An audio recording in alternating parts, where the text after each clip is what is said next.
welcome to the Neuroscience of Dance podcast. Today we have Lisa. Hi, Lisa. So tell us about you, first of all. Hi, Sophia. Um, I am from Melbourne. I am a former dancer who's still a dancer. Started dancing in Greek dancing and belly dancing since 3. Amazing. I am currently no longer anywhere near the age of 3, obviously. And oh gosh, there's so much to say. Um, Take I'm your many time. things. I'm many things. I'm a mum, I'm an academic, I am a therapist, but mostly I am someone who had an accident who used dance as a way to recover or manage or yeah, learn many how to move again, in short. But I'm sure we're going to go through that a little bit later. Mhm, mhm. Thank you for introducing yourself. And it's amazing because there's a lot of people who tell me this that they use dance as recovering from either emotional or physical damage, and it really showcases the power of dance. So, first question to make it easy, just like easy going for now. What does dance mean to you? It's where I feel home. So no Mm-hmm. matter what's going on in my world, no matter um, how lost I feel within, when I Mm-hmm. dance, um, I always feel like home. It's my, you put music on and it's this magical space. Like when you don't have a physical home or you don't have a family or a space where people make you feel like home, dance is where I feel like home. Mm-hmm. So Um, would you say it's like something that is there accessible to you and that makes you like immediately comfortable and safe? yeah, I wouldn't say comfortable because dance Okay. is one of those things that isn't always comfortable. And I think that that's really Mm, important to tell okay. people. Mm-hmm. That it's the combination of music and Mm-hmm. movement, and it's just where I feel like most me. I think that's a better way of putting it rather than home. Okay. It's where no matter what version of me, all versions can exist in the one spot. Mm-hmm. Mm-hmm. Why were you saying that dance isn't always comfortable?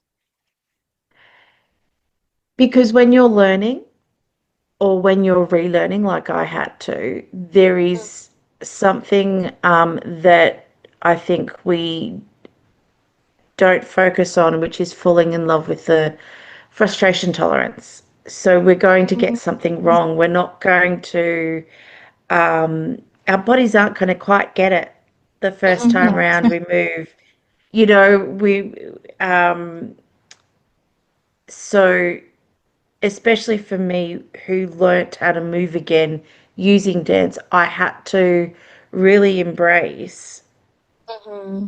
the idea of being seen, being incredibly vulnerable, and also getting it wrong, and falling in love with that process that if I repeated it over and over and over again, eventually I would get it correct, Mm-hmm. but then there would be something else that I could then correct.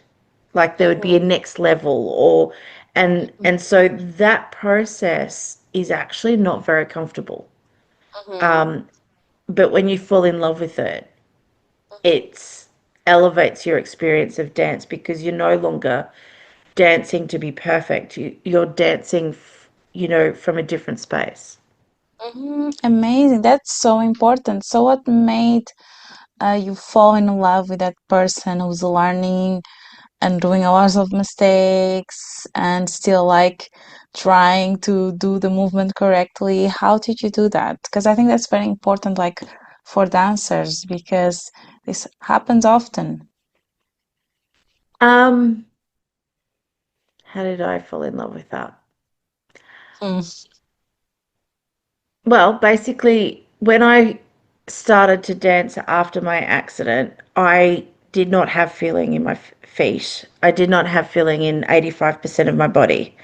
I had pain, but I had no feeling. So, um, I knew my love of dance was more important than whatever my pain was going to be. mm, right. So the pain that it took for me to start moving was actually more than the pain that I was in not moving. So I used or I tricked my brain. And at the time, neuroscience hadn't caught up. So this was something that I intuitively created. Mm,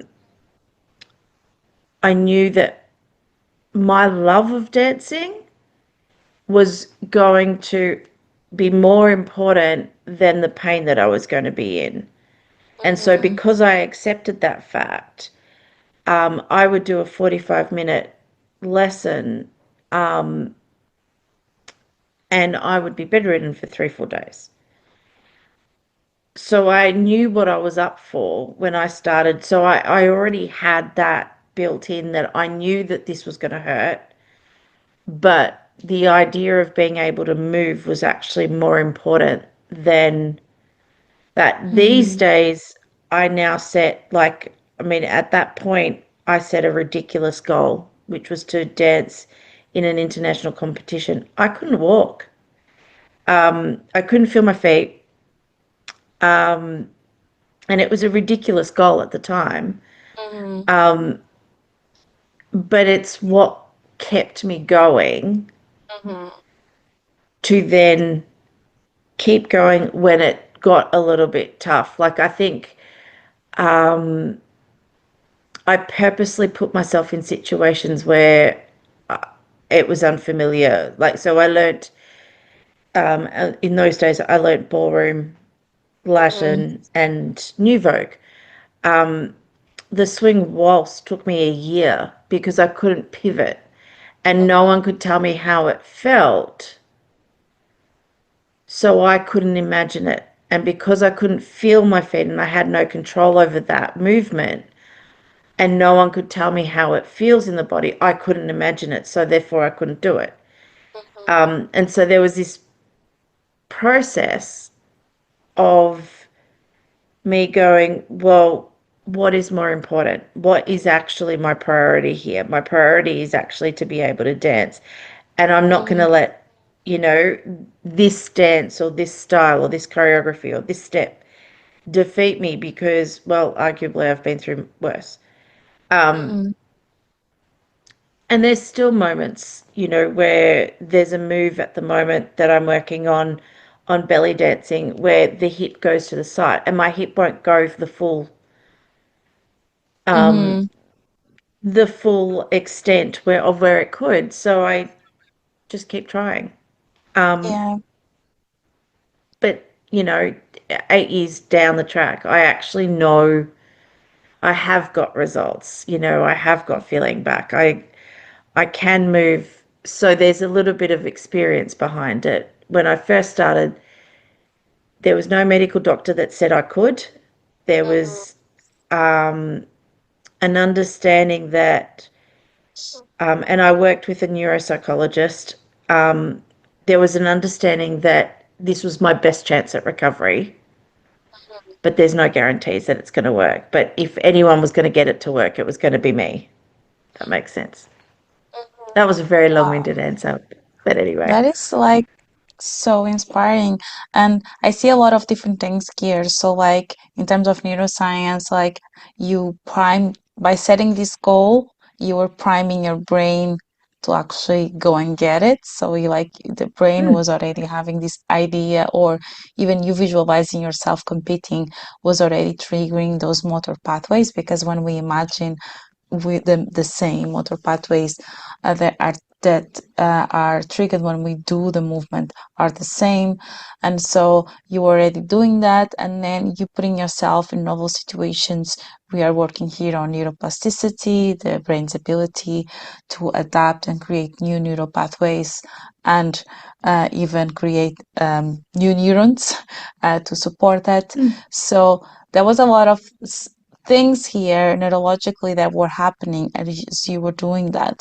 Do you feel like dance has allowed you to move and feel again? Like, do you think that's like, would you say that's the main thing that has allowed you to go back to your body and go back to feeling your body and go back to moving your body? Absolutely, because I tried walking, Mm-hmm. I tried the gym, I Mm-hmm. tried all of these things, and at the time it was just too hard. It hurt too much, and the joy wasn't there. So the whole foundation of what I created was to find a movement that was more joyful than whatever consequence was going to happen. Because at that stage, I was living in high pain. I could hardly move. I could hardly feel anything. And I had read this book, The Brain That Changes Itself.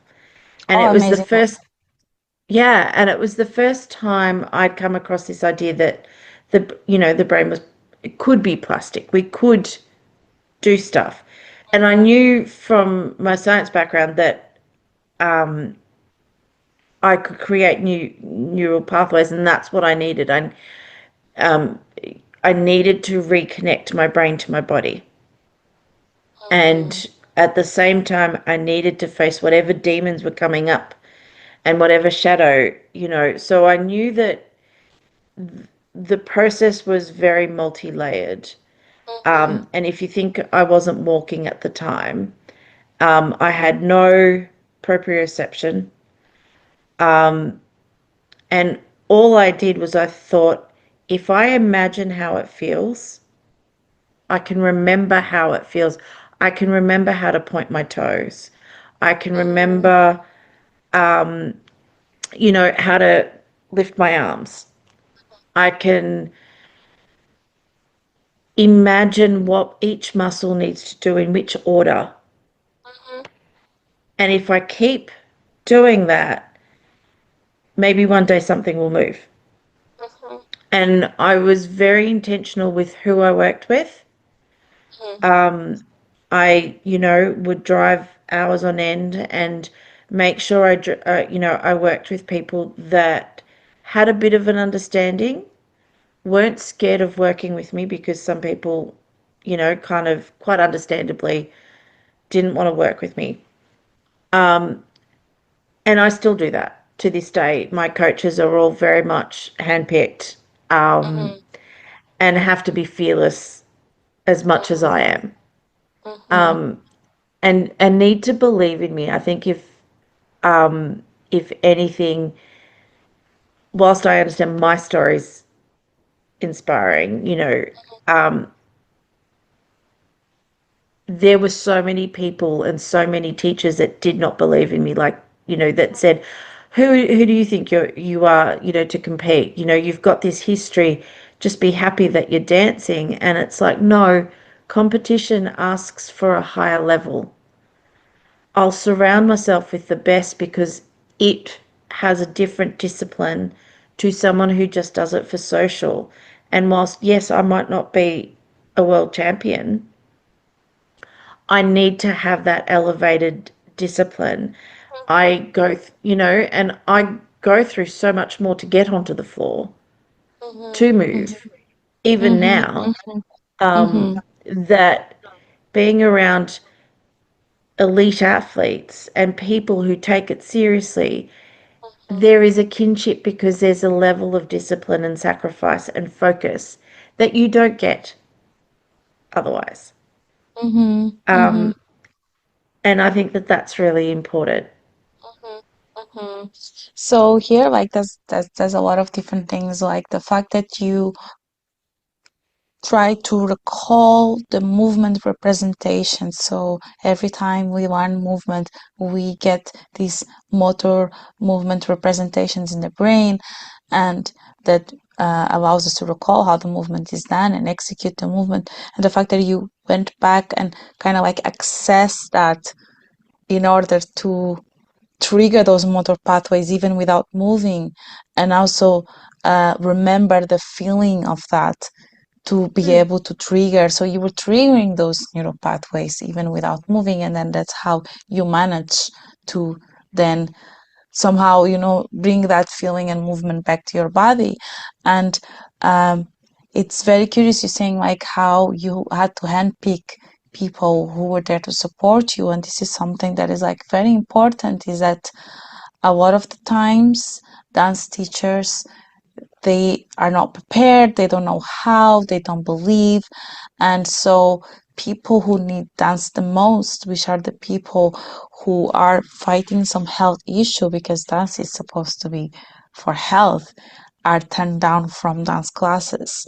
And so here's why it's really important that as a dance teacher, what I think is like dance teachers should understand that, okay, you are teaching an activity that can be recreational and it's amazing, and you're teaching movements and you're teaching vocabulary, movement vocabulary, that's really amazing, but you can't run away from the fact that dance is healing and it will attract people who need that healing. And so you as a dance teacher, you need to be prepared for that.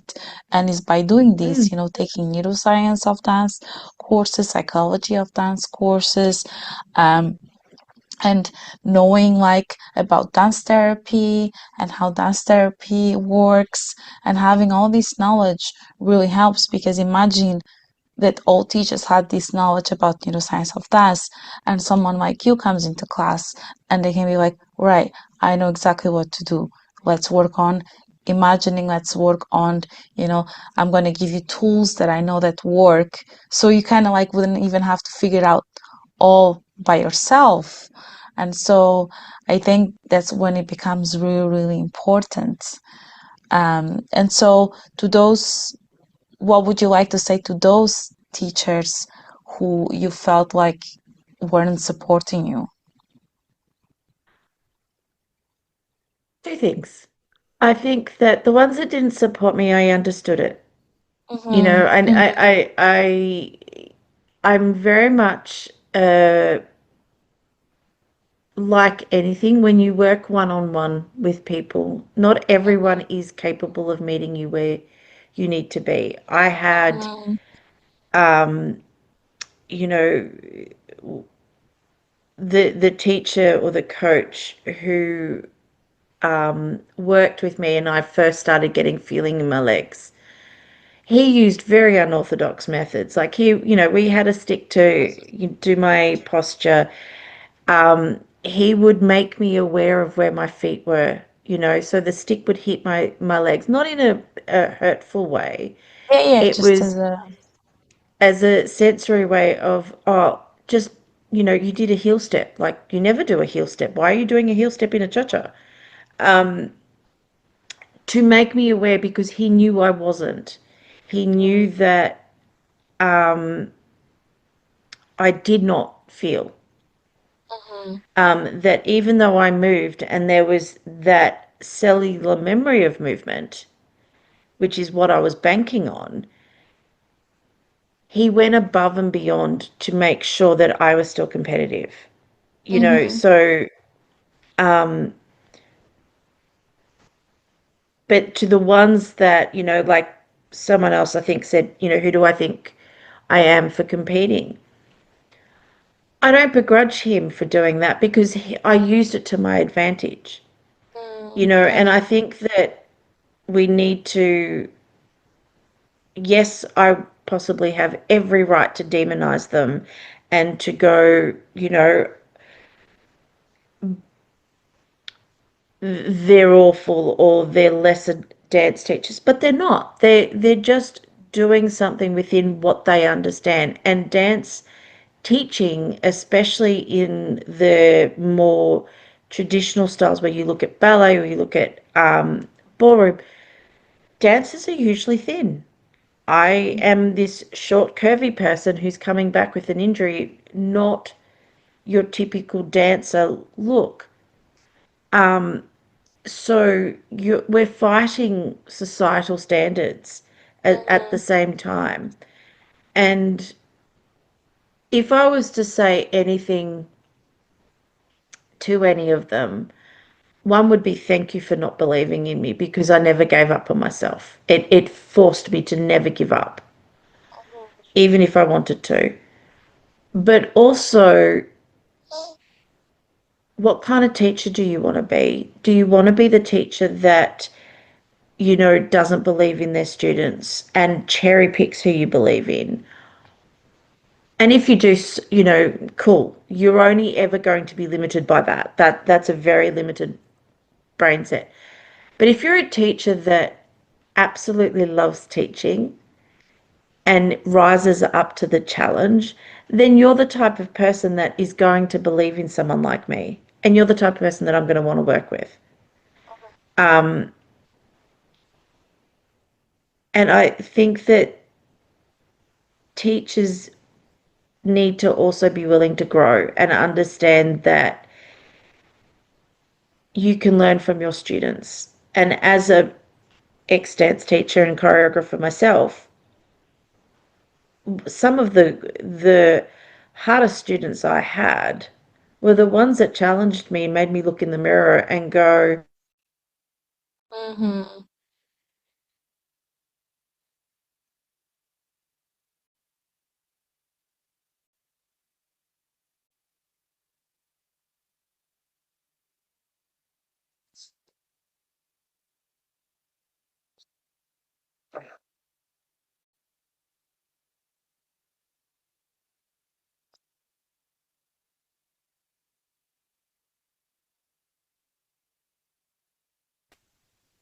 Hello?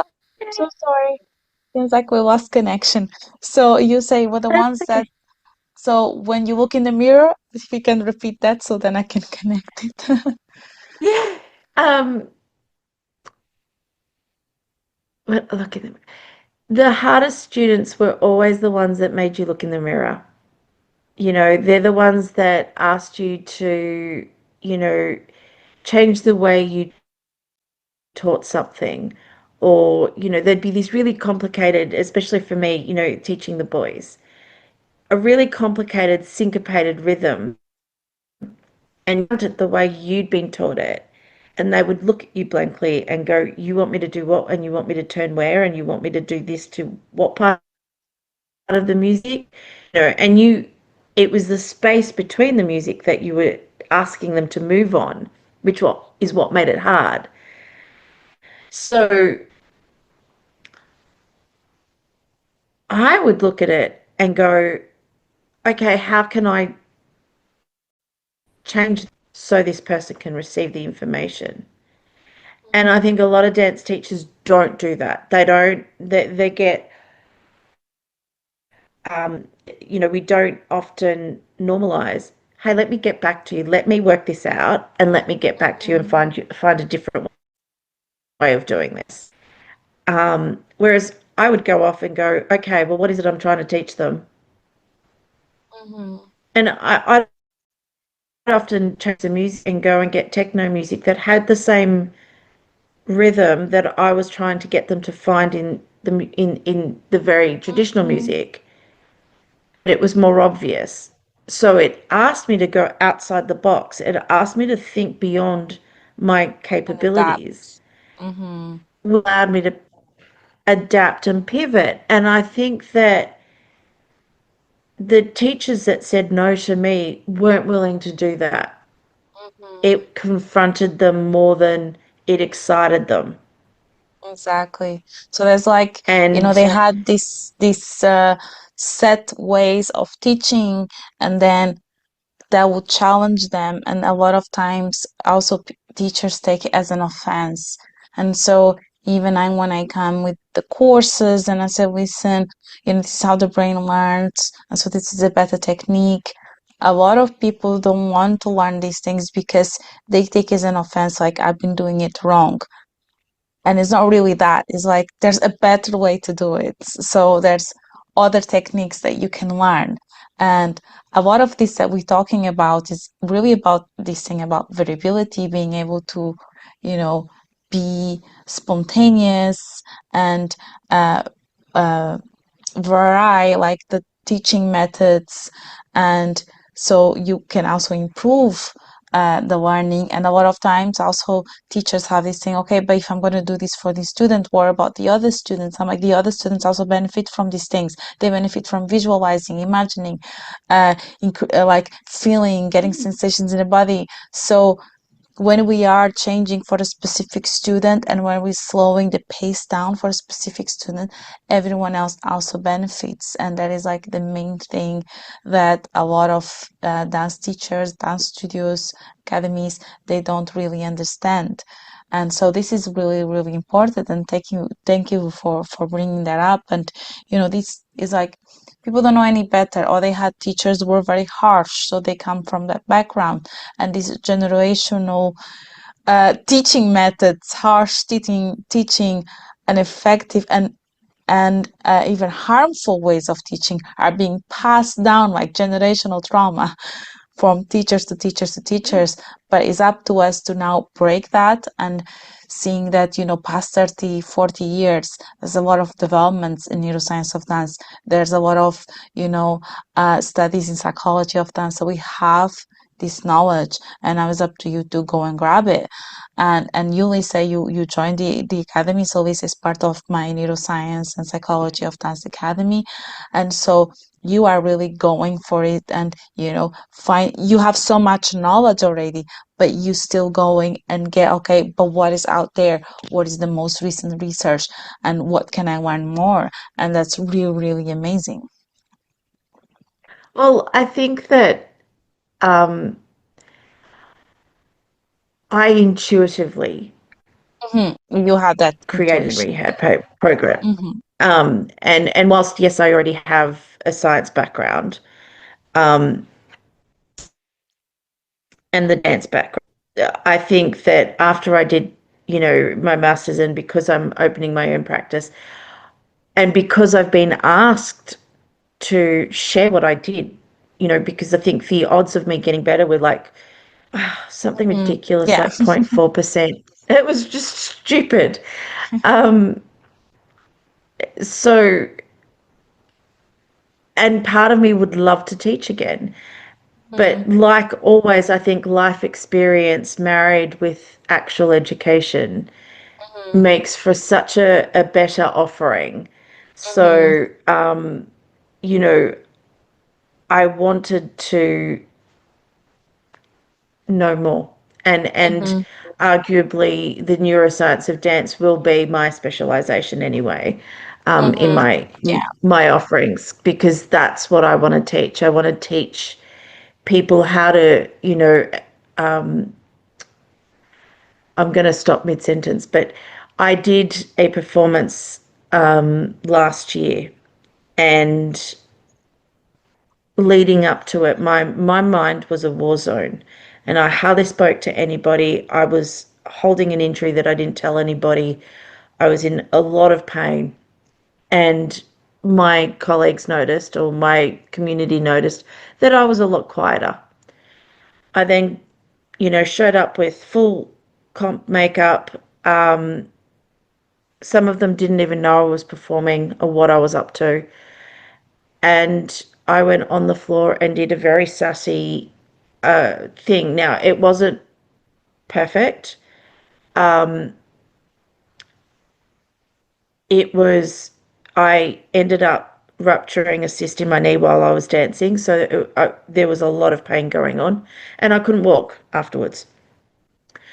But one of the comments that everyone said to me is, we saw you before and you were so incapable of speaking and being social and being your usual self. You then went on the stage and you shone. Like, how on earth do you do that? Hmm. And it gave me that idea that I might not be able to teach dance or a dance style because I've studied so many of them, and arguably I'm a master at none. Um, I'm perhaps a collector of styles. But because that also sits with my style as a counselor and a therapist, I'm eclectic. I pick from Mhm. all the different theories.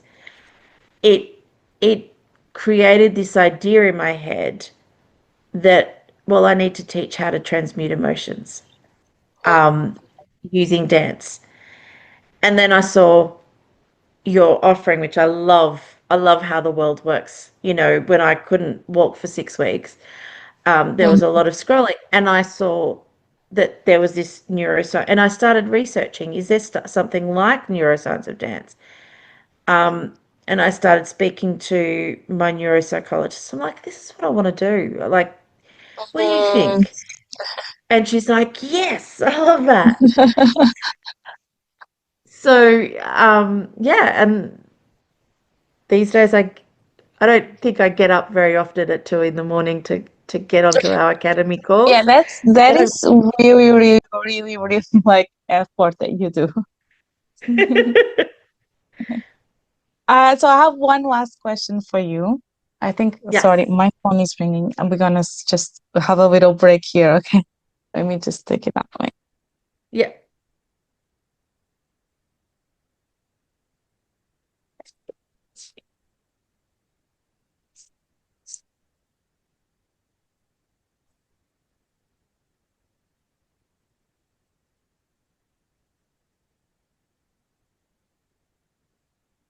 Okay, so I have one last question for you, which is, what would you say?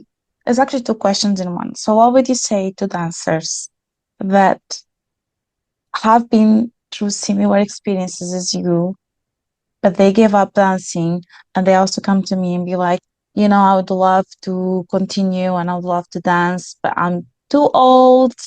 I'm not talented. My body shape is not right. I don't look like the other dancers, and I have injury and I have a lot of limitation of movement. So, what would you say to them? And also, how has um, the knowledge that you have in the academy also helped you? So, like two questions in one, because a lot of people want to join the academy, but then they have all these ideas in their head, belief systems that do not allow them to go any further because they think no matter what, they're not capable. okay. Um, Let me think.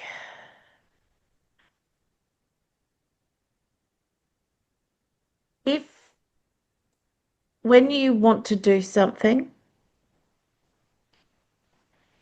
our brains are very talented at coming up with reasons as to why we Yeah, shouldn't. absolutely. But we still get an active choice to listen. So this is where I would,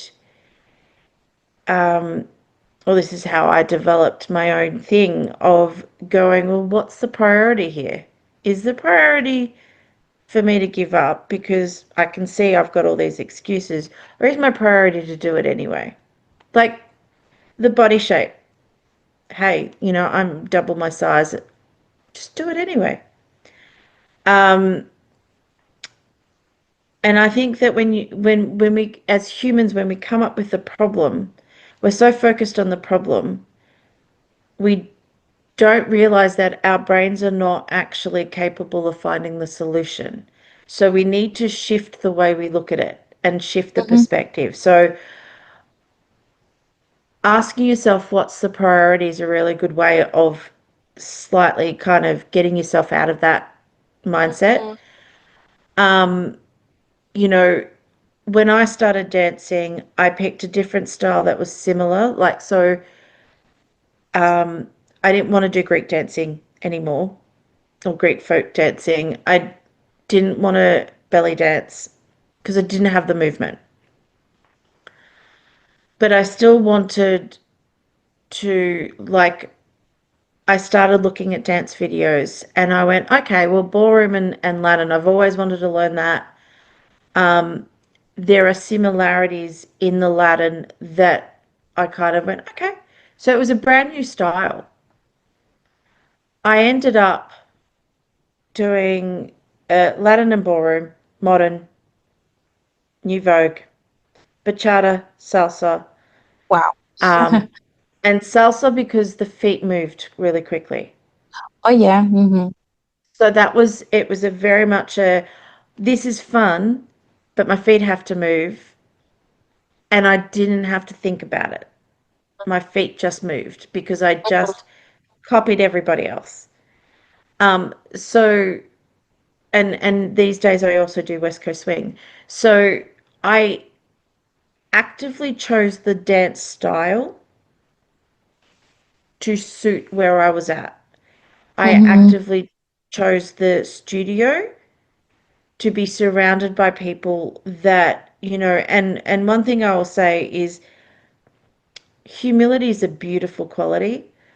Even though I had choreographed for a living, even though I had, taught, I still went into a beginner's class and I met myself where I was at. And I didn't go in going, oh, I'm this and I'm better than anybody else. I knew I wasn't. I knew like that I couldn't feel my feet. I knew going into heels was going to hurt. Um, I still have this thing where my body's delightful and I go into heels and my feet swell. And that's not fun. Um, but do I let it stop me? No, I keep looking for heels that won't cut into my feet. And I think that's the thing is because my priority is not the excuse. You find a way. If your priority is to not do it and to be in the limitation, then you will find a way as well. Um, with regards to the Neuroscience Academy, there's a lot of validation. When you use your own experience to create something like I have, and then you read and you go, oh, wow, I actually know what I'm talking about. Oh, wow. Like, you know, there, like, because I used to think there's this little network of, like, and I'm at the moment getting really deep in fascia and going, well, for years I couldn't lift like so I couldn't move this hand. So to explain, I lost 85 in excess of 85% of my active movement. So people could move my body. I could not move my body. So it worked out to be, my torso, I couldn't hinge my legs and my right arm. For years, all I could do to lift my arm up was a dance move, which is, just bringing it up. Hmm. But if you ask me to move it in different directions, even like today, if a medical asks me to move it in a certain way, I still don't have that full range of movement. And I think that that's really important because it really is the cellular memory that I'm working Hmm. with and it's the pathways that I'm working with. So if you're a dancer and you go, I've got limited movement, well, you know what? You might not be able to do your advanced moves, but you will be able to do something. And Hmm. it's the something, even the putting on music and, using the music to transmute the frustration. Like there's a real grief. Like I have playlists on days where the grief gets to me, or I look at some of the people in my community who are advancing quicker than me, and I have to remember a lot of the time they are 20 years younger than me. They are they don't have the physical issues that I have. They don't have the emotional issues that I have. They definitely don't have the stress because they don't have kids. So automatically, there are a few things that I need to remind myself.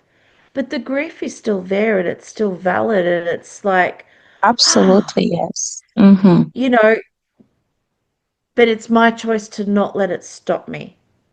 It's Mhm. my, and I think that what I do that is different is I don't shy away from it. So if it's dark and recessy and it's a shadow, I make sure I go in there and I shine a goddamn light over it and I give it a huge hug and go, I know you're here, Mhm. but we're going to do this anyway. So you can come kicking or screaming, Mhm. or we can sit and cry for a little bit, but we're still going to do this. And that's what I would say to dancers who have been injured, or, you know, obviously my issue's a very unique one. Oh no, it's not that unique, but it is unique to Mhm. me. Um, but the the impact of not dancing is sometimes worse than actually dancing. Mhm. So Absolutely, yes. I agree. I know Yeah. I know that when people see me perform, and the ones that do know what I go through, they just go, it was even more special because we know what you go through to get there. And Mhm. yet when you're there, I don't compete in a disabled, there is Mhm. no concession in the Mhm. areas that I compete or where I perform Mhm. Mhm. for what Mhm. I've been through. And I do that on purpose. And to even be competitive is an absolute godsend. But I think that, even just that needing to be seen, I don't need to be seen. I shy away from it. It frightens the heck out of me. But I do it anyway because I know Mhm. it's important. I know that it's only going to limit me and I don't want things to limit me. So I do it anyway. And I think that that's what's important is, Wow. you I know, love that. let yourself be seen. If I can let myself be seen in, twice the size, as a mum, as someone who couldn't walk, and as someone who knows that she's not dancing her best. I dance pretty well, but I don't dance my best. And that is very humble, like to know that I might not ever get to my best, but Mhm. gosh, I owe myself, you know, Mhm. I owe it to myself to try and see Mhm. how far I can get. Can I get close? Wow. And that's what makes it fun to watch me dance.